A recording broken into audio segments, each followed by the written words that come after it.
Tic ciné de Pierre.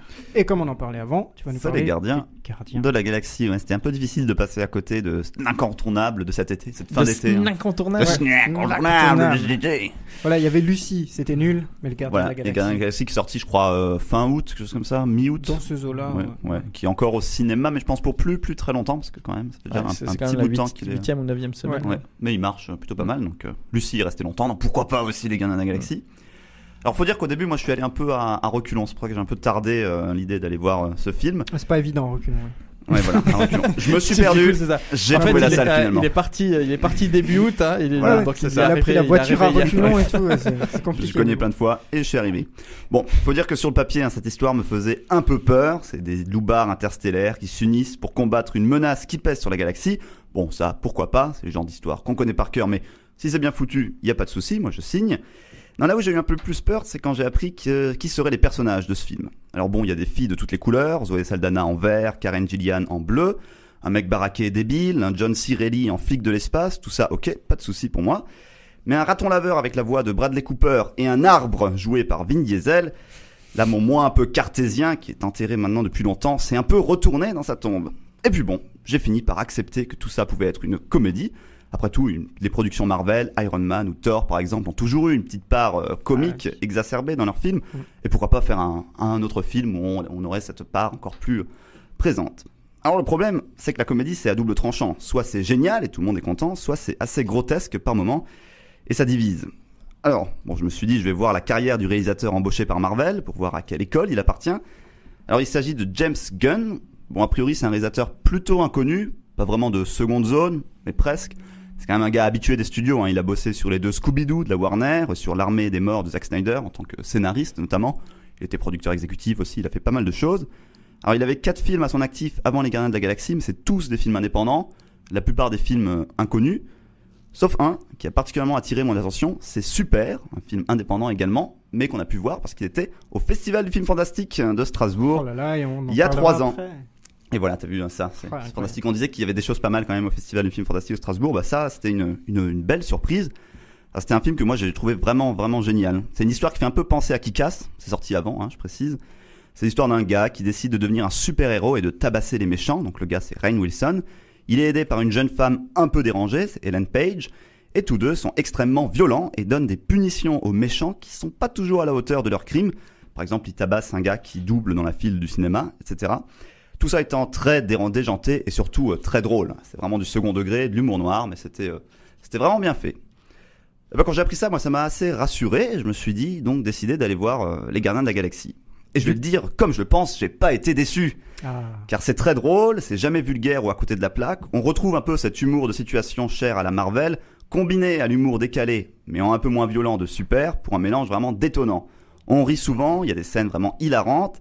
C'est un peu Thor puissance 10, parce que Thor était déjà très drôle. Pour moi, c'est un des films Marvel qui m'a fait le plus rire. Thor le avant Les Gardiens, le Thor le 1, oui. Oh la vache. Thor le 1. Moi, je trouvais ça très drôle. Enfin bon, bref. Tu t'es tordu de rire. J'ai tordu de rire, ouais. C'était une blague, c'est bon. Oui. Voilà. Tordu de rire. Oui, voilà. Voilà, bon, donc c'est mon film pour l'instant de Marvel que je trouve le plus drôle. On rit souvent, il y a des scènes vraiment hilarantes. Voilà, c'est donc parsemé d'humour omniprésent, mais c'est pas vraiment non plus un film comique pur.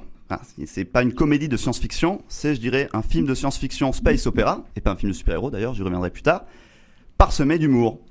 En gros, on est pris par l'histoire, même si elle n'est pas absolument révolutionnaire, on est pris par ces personnages vraiment bien écrits et super attachants, et c'est pas juste une succession de gags. L'humour est un peu comme une bobine d'étain dans ce film, ça sert à faire souder le film, ça lui donne sa force, sa solidité.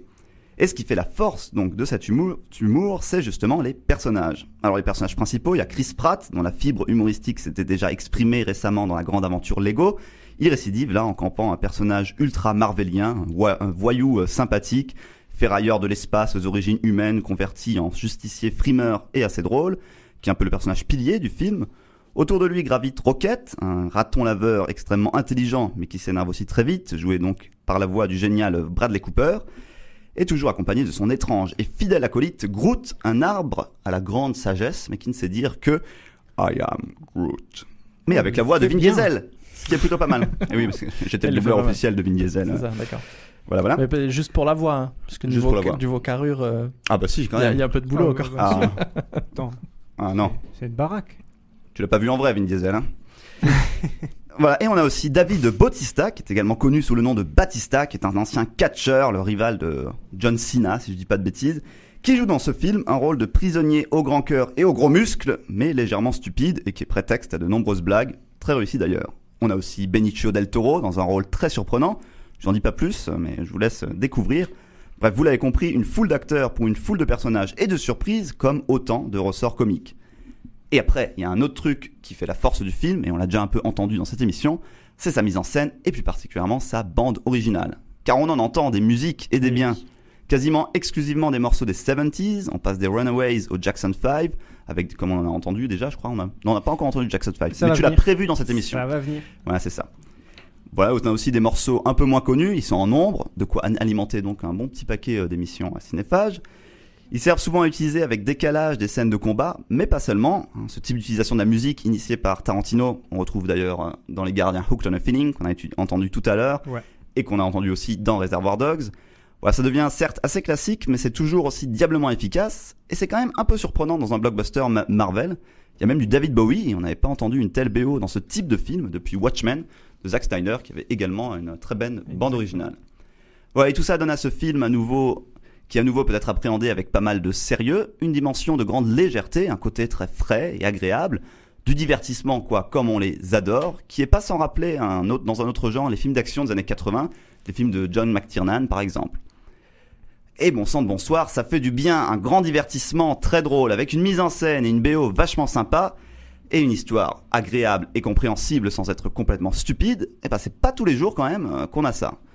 Et puis bon, les Gardiens de la Galaxie, moi ça me fait aussi un peu penser à Star Wars, notamment avec les scènes de bataille spatiale, plus en tout cas qu'un film de super-héros classique. On a tendance à dire que c'est un film de super-héros parce que c'est un Marvel, c'est adapté d'un comic, etc. Mais si on analyse bien, le film comporte des éléments du film de super-héros, comme cette alliance de gardiens pour protéger la galaxie.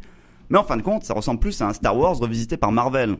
Un mélange audacieux donc des codes du film de super-héros avec celui de la space opéra savamment réussi. Enfin, moi j'attends avec impatience la suite, puisqu'évidemment, vous connaissez la machine, les gardiens reviendront. Ça se finit comme ça. Hein. Ouais. Oh, c'est évident. Bah oui, c'est évident. Logique. Et pour lui mettre une note, je lui mets donc un 8,5 sur 10. Et voilà. Ce qui est une très bonne première note de la saison, note. notez-le. Une bonne note. Hein. Voilà, on commence avec donc si vous voulez passer un bon moment de cinéma, un bon divertissement, quoi, c'est vraiment l'occasion. C'est un très très bon divertissement. Puis j'ajouterais qu'il y a quand même, en plus de la dimension humoristique et tout ça, il y a une vraie dimension avec les valeurs de se transcender pour adouber une cause plus grande que sa propre vie, etc. C'est beau. Hein bon. Ouais. Non mais je rigole. C'est quelque chose qu'on n'empêche, c'est ce genre de thématiques qui sont classiques des films de super-héros. Tout à fait. D'ailleurs, je dis ça en rigolant, mais je veux dire, c'est pas plus mal développé là que dans d'autres films. Mais c'est vrai qu'on va pas s'engager dans une lutte incroyable parce qu'on a vu les Gardiens de la Galaxie. C'est pas du tout le but du film. C'était une blague, bien évidemment. Une lutte interstellaire alors. Oui. Et je suis tout à fait d'accord avec toi, je te rejoins parfaitement sur l'esprit du film, beaucoup plus space opéra que c'est un bon divertissement, que film de super-héros, je suis d'accord. Et tous les personnages sont marrants, enfin, chaque personnage a vraiment un intérêt au film. Et bien développé individuellement, Il n'y a pas de personnages qui servent un peu à rien, qui sont juste là pour faire clin d'œil. Aussi, ça sert à rien. Et il y a d'excellents second rôles, notamment, alors je sais pas son nom, je connais pas, mais qu'on voit souvent dans les second rôles et qui là joue le rôle du policier là. John Cirilli, qui est super drôle, super bon, et c'est vraiment un très bon acteur. On le voit souvent dans des seconds rôles, et là il est mis en valeur. On le voit pas énormément, il a des petites scènes, mais il prend tout à fait place dans le film. C'est vraiment très très bien. Et puis il fait du John Cirilli, c'est le même type de personnage qu'on retrouve assez souvent, mais c'est vrai qu'il fait un peu, c'est vrai. Ils sont toujours aussi bien. Bon film à aller voir. On parlait des Jackson 5. Et ben on en parlait. Eh ben voilà, I Want You Back. C'est le moment où Groot danse dessus.